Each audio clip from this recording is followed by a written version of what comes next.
Bitch, where's my money? If you want to help me out, you can subscribe to me on Patreon, which is Grimachu, on Subscribestar, which is Grim-Jim, or if you want to make a one-off donation to help support me and keep the channel going, you can do so at paypal.me/JDesborough. Thanks. Take what you can. Give nothing back. My somewhat irregular Take What You Want series is the one in which I, an unabashed and unrepentant atheist, take a look at spiritual or occult or religious traditions and try to extract something, anything good out of them that I can see.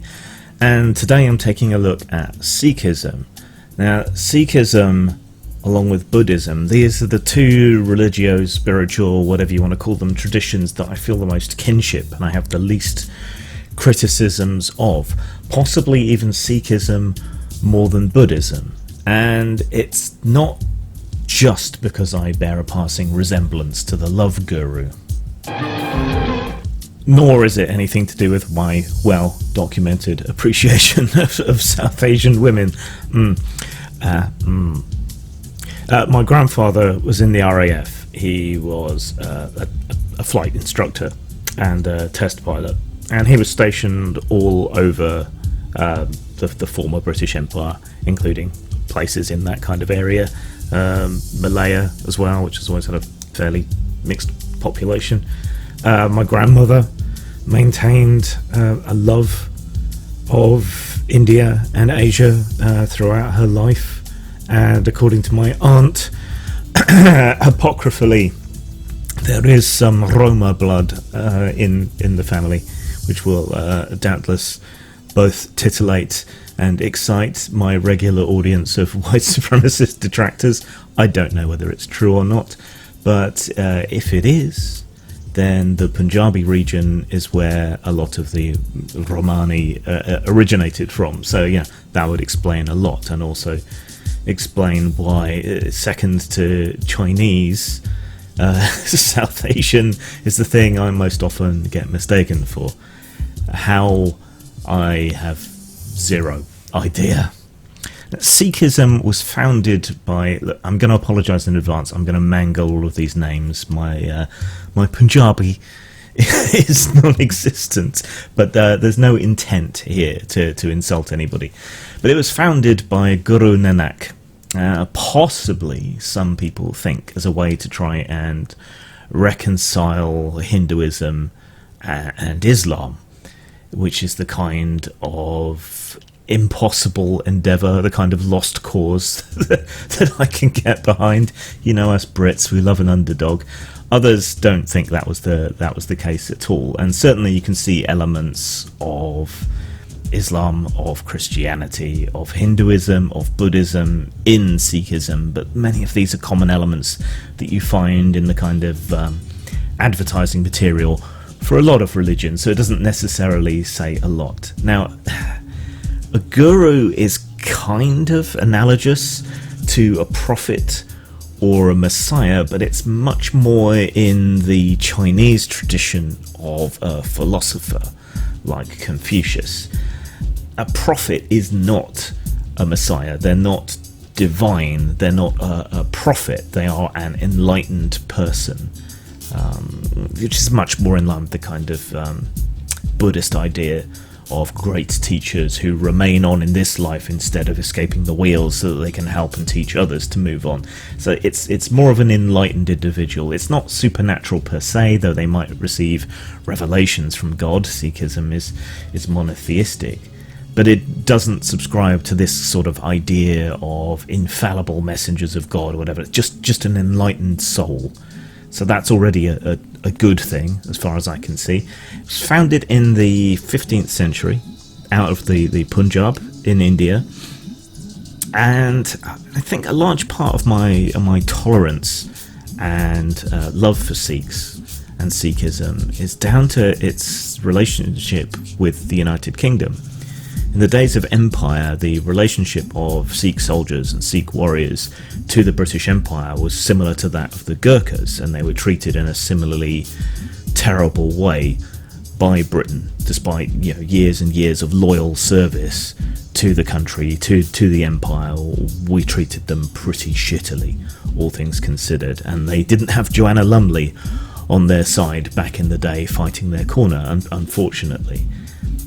But there's a similar warrior tradition, there's a similar tradition of service, and they've been similarly traditionally treated badly, unfortunately, by my country amongst many others, including their home country. There are things about Sikhism that are just positive in and of themselves, secular values such as the idea of meditation or thought, of cleanliness, of practicing singing, of treating everything you do as a significant act and a meaningful act, just breathing or eating. This is all part of Sikhism's religious practice, along with ideals of kindness and compassion, expressed in a much less woolly and interpretive way than some other religious traditions, and put into practice, which I think is another thing I really, really love about Sikhism. Is it's pragmatic. It seeks to do real and material things to help others. Now, going back to how it was treated poorly, I guess I should have finished this first. In India, they were victimized by the Mughal emperors, or Mughal emperors, depending on how you want to pronounce it. And they're a religious minority in both Pakistan and India, with all the intolerance and problems and violence that go with that. And when Britain had its empire, a lot of Sikhs were amongst Indians that settled in other areas of the then British Empire, particularly in Africa. And that meant that we got a wave of Indian immigration rolling on through the sort of 60s and 70s through into the 80s, to the point where I can remember waves of immigration of Indians coming to the UK from former colonies in Africa, which apparently managed to somehow learn racism from the Brits. No, everyone's capable of racism, and they're all capable of it against other people. But as they sought to kind of move out the old colonial trappings, amongst those colonial trappings were ethnic minority communities of Indians and Sikhs, perhaps in particular in some places, in these former colonies. So they decamped from India to live elsewhere, and then found themselves moved on, and many of them then came to the UK. And this is just another example of how they were treated poorly. And they've had a profound impact on UK culture and society for the positive. These are people who already had British values to a large extent, possibly more so even than real Brits, if there is such a thing. And they've made our country a lot better, I think. They came in, they started up businesses, they integrated with the community, they became part of our institutions. They're more British than the British in a lot of ways, and in a lot of ways it's similar to the way that the Nepalese, now that the Gurkhas and their families have been granted access to the UK, it's similar to the way in which they've settled and become part of the community, and their values and their food and their culture is now becoming part of the warp and weft of British society in a very positive way. So it was with the Sikhs, just going back a short distance. Of course, today a lot of the hatred and bigotry towards Sikhs is due to confusing them with Islam, because apparently a turban means you're Islamic, which it doesn't, but it is a very Sikh thing. I remember one incident when I was very young, living in a little bungalow elsewhere in the village with my parents, where someone who hadn't long come to the country, I think, came door to door selling t-shirts and other clothes and so on. And he was a Sikh, and for some reason he's stuck in my memory. He may well be the first Indian person I ever met in person. But I remember him having this big, sort of joyous, friendly personality, and for some reason that stuck with me. And most of my interactions with Indian people, particularly with Sikhs, have been positive ever since.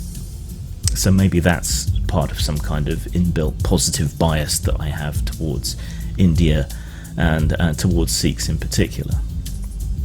Sikhism revolves around a set of principles, sort of informally called the 5 Ks.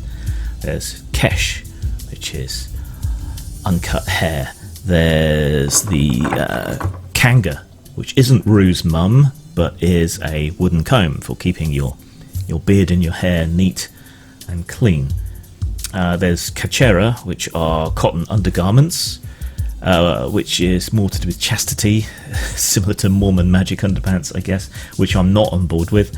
But also, and this sort of helps show one of the things I find so appealing about Sikhism, it was for mobility in battle, because with their loins properly girded, Sikh warriors were much more mobile, agile and capable in battle than those who were wearing the traditional, I think it's dhoti, D-H-O-T-I. There's Kara, which is the iron bracelet. This is steel, but steel's got iron in it, which they wear as a reminder and sort of devotional practice. And there's the kirpan, which is a sword or dagger that they carry or wear with them. In adapting to the modern world, this has become more symbolic, so you'll see these tiny little sort of keyring daggers on some people, but in other areas, in other countries, they still go around wearing a sword. Sikhism very much embodies this idea of walk softly but carry a big stick. It has a very strong, very storied martial tradition, and for all it talks about peace and harmony and community and all of these other things, Sikhs are always ready for a ruck.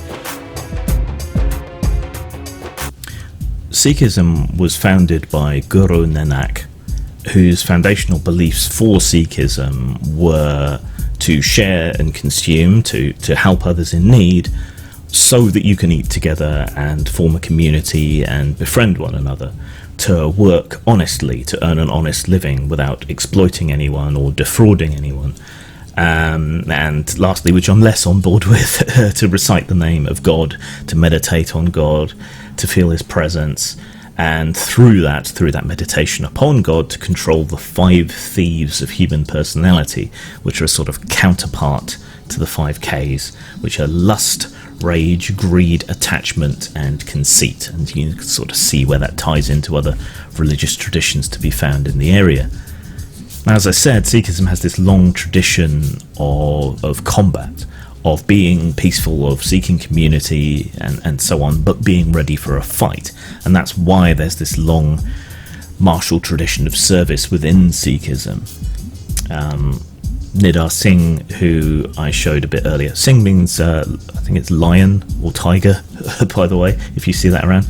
He's a master of Sikh martial arts, which unfortunately are fading into history in much the same way that European martial arts have faded into history. So he's been seeking new students, so hopefully someone's picked him up on that. But these martial arts include Gatka, which is sort of stick fighting for training with the sword, Shastra Vidya, which is hard to translate, but it basically means the science of weapons.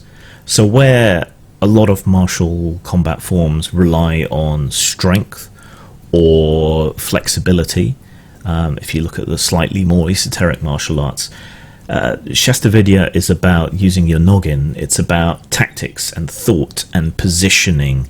It's a science of combat, a way of using your intelligence to win a fight rather than your strength or your agility. It's all about position and application and thought and tactics and cleverness. So obviously that that appeals to me as well.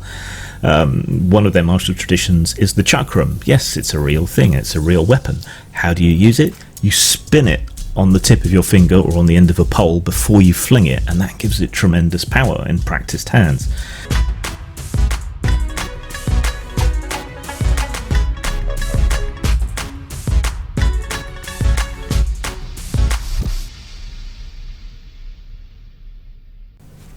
Sikhs have a wonderful artistic and architectural history.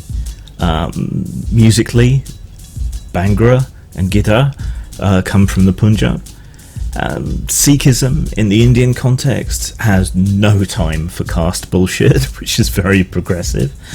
They provide food and charity, albeit vegetarian, to people, and not just to Sikhs. Anyone who's poor or hungry or in need can rock up to a Sikh temple and get some food in exchange for helping cook or clean up or provide. That's all that's required of you. So, given that I've waxed lyrical so much about Sikhism and love it so much, why aren't I a Sikh? It's still theistic. And I don't have the time or the inclination for all the rituals and everything that go into it, and I just don't believe in God. Were there a secular version of Sikhism? Might I subscribe to it? Perhaps, but as a kind of half-hearted practice, in the same way that I occasionally meditate or something without having any spiritual beliefs to go along with it. But I still have a lot of time and a lot of love for Sikhs. It's just that theism. I can't get past that. And unfortunately, like most religions, they often don't live up to their ideals, and the ways in which they fail often come down to their beliefs. Sikhs want their own nation. There is a separatist movement that wants to establish a Sikh nation, the same way you've got a Muslim nation in Pakistan, called Khalistan. Now, this originally came out of Sikh expatriates living abroad, but it has led to violence and backlash and murder and terrorism, both by and against Sikhs in India.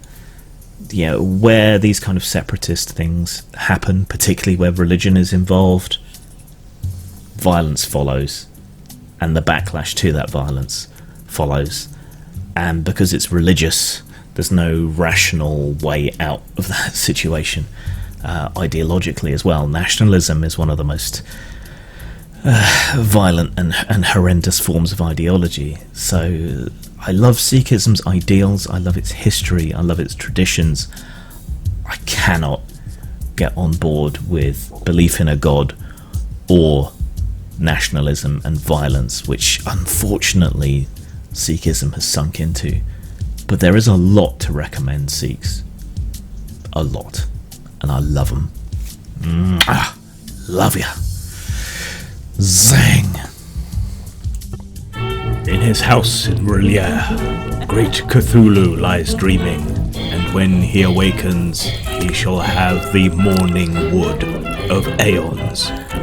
Call of Cthulhu is a deeply pornographic card game. Enjoy your tentacles.